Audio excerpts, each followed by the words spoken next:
Hi friends, అందరికీ నమస్తే. Arun Shiva @ YouTube channel స్వాగతం. నేను మీ కే స్వరప్రసాద్ను.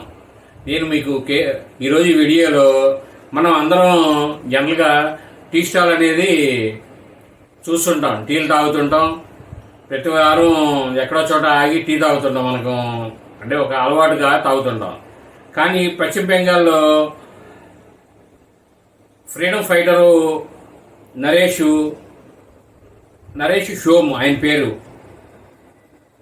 ఆయన ప్రారంభించిన టీ స్టాలు 100 ఏళ్ల చరిత్ర ఉంది ఆయన టీ స్టాల్కి. ఇక్కడ నిర్వాహకులు ఎవరు ఉండరు, టీ స్టాల్లో ఎవరు ఉండరండి. షాప్ ఉంటుంది, అలా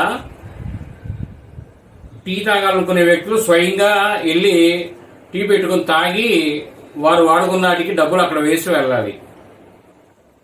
ఆ తర్వాత అక్కడే ఉన్న పెట్టిలో డబ్బులు వేసి వెళ్ళిపోవాలి.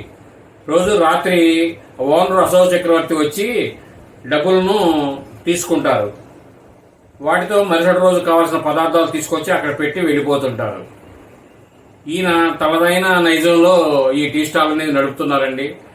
స్పెషల్గా కావాలనుకున్నారు.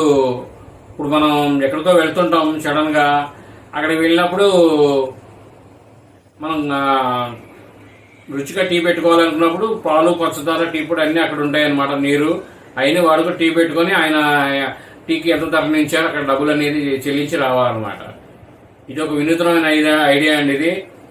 ఇది ఈయన మళ్ళీ 100 సంవత్సరాల క్రితం ప్రారంభించారు. కానీ మన పూర్వీకులు ఎంత మేధా సంపత్తి ఉన్నది అనేది ఈ వీడియోగా మనం తెలుసుకోవాలి.